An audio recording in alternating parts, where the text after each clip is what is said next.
Hi guys, good morning.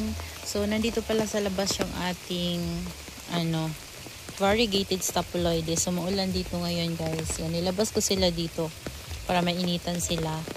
And dito kasi na area guys, tatamaan dito ng morning sun. And then kapag tanghali naman, nililipat ko din sila ng area para mainitan. So ayan, nagkakaroon na guys ng color ng konti oh. Yan, kasi napapansin ko doon, nagsisipatayan na yung mga mahahaba natin. Yan. Yung mga mahahaba na yan guys. So namamatay na yung iba. Ang dami-dami na sana niyan. Kaso lang namatay na yung iba na nabulok. Kasi doon sa area niya wala masyadong sunlight. Tas nababasa siya. And malaki yung pot niya, diba? Ayan. Dungis nga nila guys. Yung saka ko na sila lininisan. And dito naman na area na to. Diyan ko guys nilagay yung ating yung melon na may scale. So nililinis ko kasi siya, tinitingnan-tingnan ko palagi para ma-monitor ko. And ito din, ito yung may scales natin na rainbow na nabili kay Mamaylas. So pinalitan naman niya yan guys, at ito yung pinalit niya sa akin. Ayan. Nilabas ko din dito. Ayan, tingnan nyo guys yung itsura niya oh. Compare dito, ito bilog talaga, pero ito tingnan nyo. Ayan. And kahapon, naglinis din ako guys ng mga gymno ko na iba. So, papakita ko sa inyo. So, dito ko guys nilagay yung ating gymno. Ayan. Tapos, nandito yung iba. Ayan sila.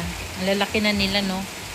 Pinili ko lang muna guys yung malalaki. Tapos, linisan ko.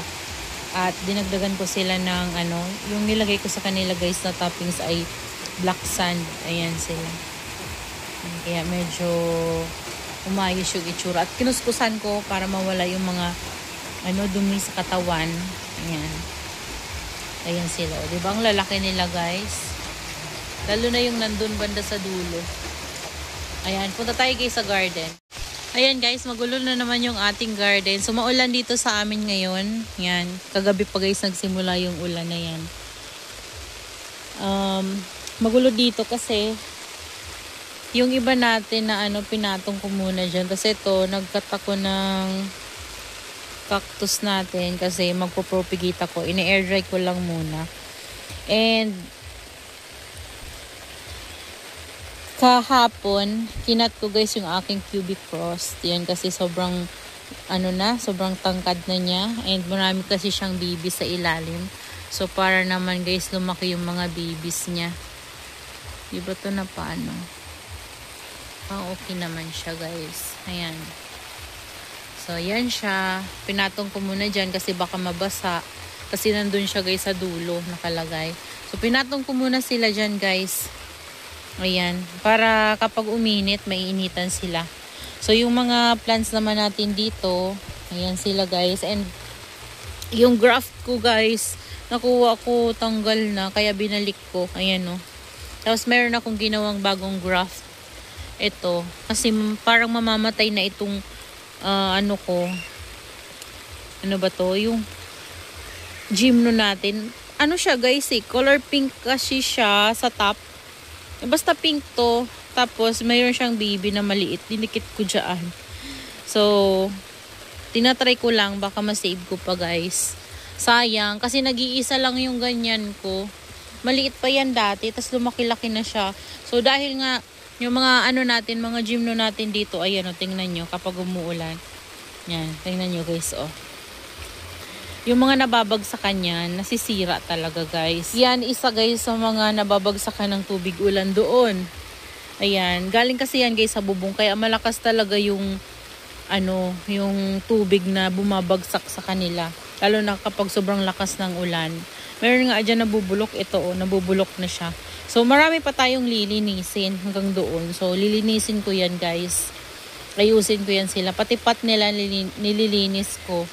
So, hindi ko lang natapos kahapon. Kasi parang hapon na ako noon, guys, nag-start mag-linis sa kanila. Ayan. Tapos, pinili ko lang muna yung mga big. So, ito, susunod ko na rin to, guys. And, maghahanap din ako ng pwedeng paglagyan sa kanila. Doon ko lang yun guys nilagay kasi wala naman ditong mapaglagyan na. So, hindi naman need ng ating mga gymno yung sobrang sunlight. So, doon ko muna siya. Ayan. Hanggat wala pa akong mapaglagyan ng maayos. Ayan. So, sa ngayon, ito yung itsura ng garden natin. At kahapon pala ay nag-graft din pala ako, guys. Ito yung yung freebie sa akin dati na cactus. Pero ano kasi siya, guys? Ayan, tingnan nyo yung itsura niya, oh. Family din siya ng Euphorbia. Parang non-var ng ganito. Si variegated staphyloides. So, ang ginawa ko, guys, merong mga namatay dito na naputol na ganyan, namatay. So, ginawa ko, nilagyan ko siya ng graft. Ayan, 3 yung nilagay ko. Para hindi kalbo. Sayang naman, guys. Ang pangit kasing tingnan. So, nag-try lang ako. Experiment lang, guys. Kasi, family din siya ng Euphorbia. So, pwede natin silang lagyan ng, ng ibang variety ng Euphorbia. So, yun yung naisip ko. Yung mga lactea nga natin, di ba, pwede nating dikitan ng mga family din nila. So, kagaya ng lactea natin, dinikitan ko ng variegated staphyloides. So, siya, dumikit siya. So, naisip ko rin na itry ko dito para hindi pangit. At niripat ko na rin, guys. Kasi napabayaan na yan sa ulanan. Sobrang kapal na yan, guys. Namatay na yung iba. Tingnan nyo yung nandito. O, di ba, patay na. So, naisip ko na lang na iripat at ilagay dito. Kahit 60 na sila dito, guys. Ayan, yung mga natin. Ito, antayin ko pa to, guys, na magka-baby. Ayan, ito yung na graft natin na rainbow. Ayan, bigat nito. Pero kailangan niya na ng water. Ayan. So, yan pala, guys, yung dito, lagay dito. Ayan yung sinasabi ko sa inyo, 'di ba? Nababasa sila.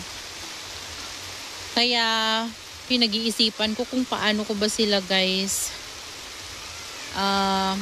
maayos yung hindi na sila, guys, mababasa.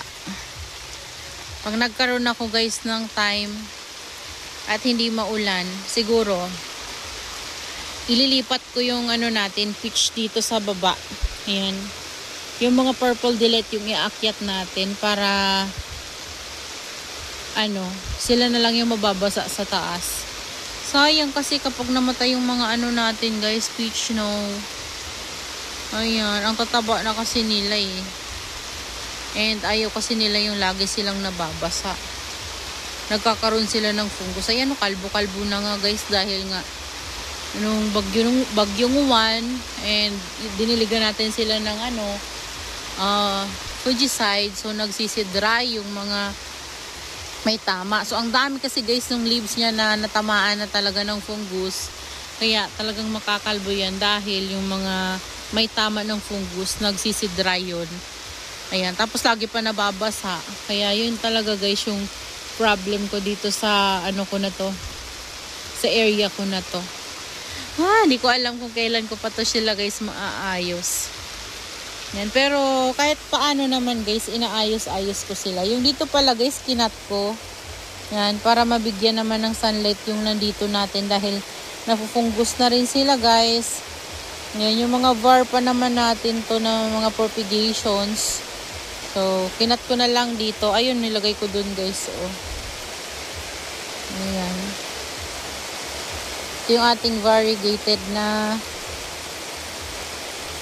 tingnan nyo, nagiging ganito sila, guys.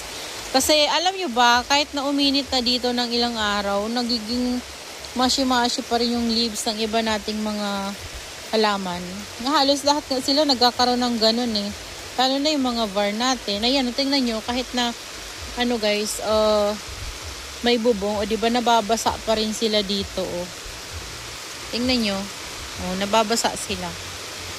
Yun talaga, guys, yung problem ko. Ayan, tingnan nyo, guys, diba? Tumutulo dyan. Mismo siya sa purple delight. Tapos dito naman, ayan, tingnan nyo. Marami talagang nagiging ganito sa kanila, guys, may tama siya ng fungus. Lalo na ngayon, lagi pa rin silang nababasa. Ayan. Yan, mashi na din to. Ito naman yung inayos natin nakaraan. Ito, nagkakaroon na ng color. Ang putla niya nakaraan, guys,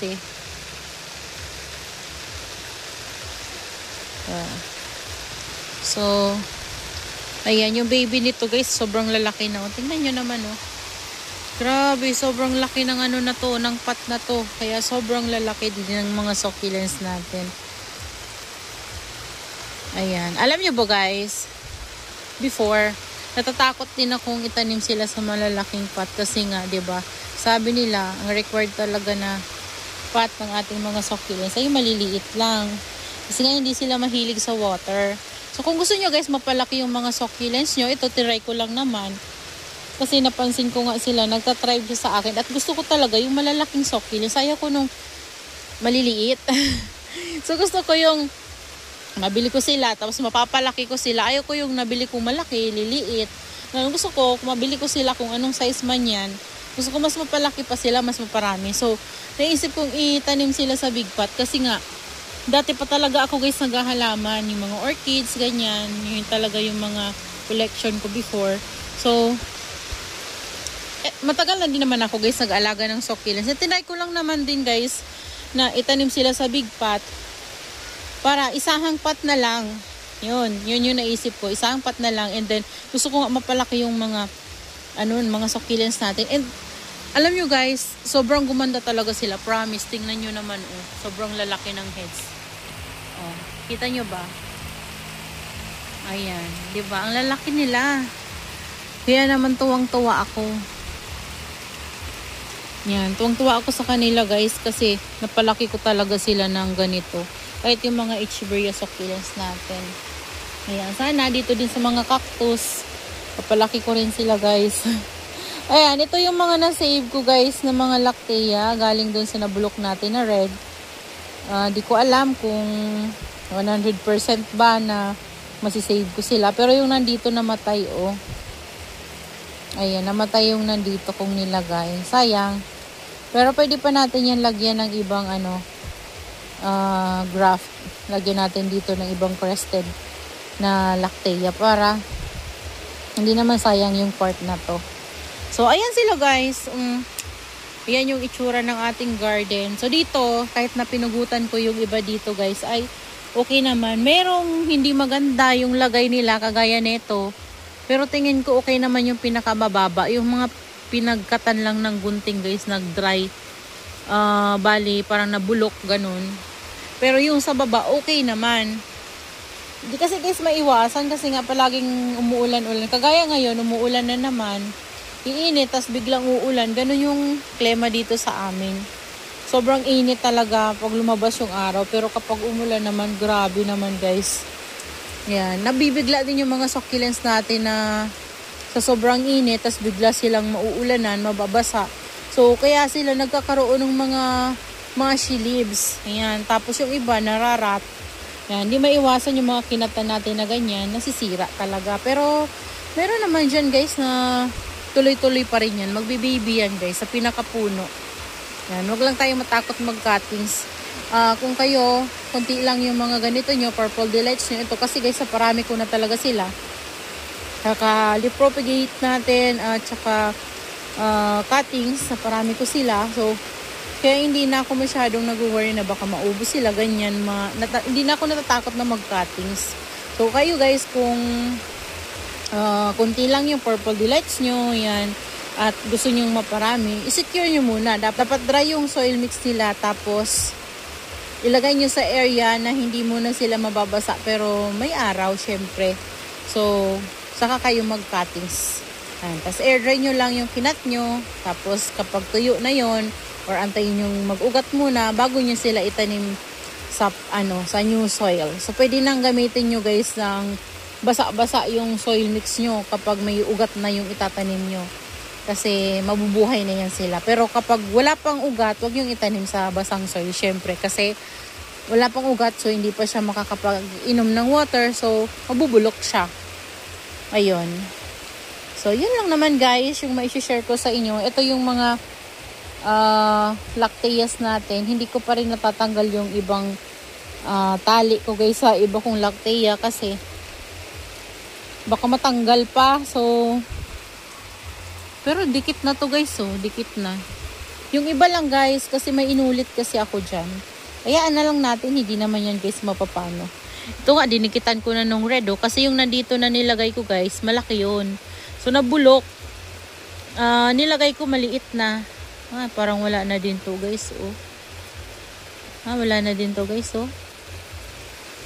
Bulok na. Yan. Tinatry ko lang naman kasi talaga, guys, na i-save sila. Pero kung hindi naman maisisave, wala na tayong magagawa talaga. Ayan. Tingnan na lang natin kung masisave o hindi. Yan, dito meron din ako dinikit. Tinry ko lang, guys. Malay nyo naman, 'di ba? So, sayang din kasi kapag hinayaan lang natin na mabulok. So, yun lang, guys. That's all for today's video. Yan, I hope you enjoy watching and see you on my next vlog. Happy gardening, everyone. Bye!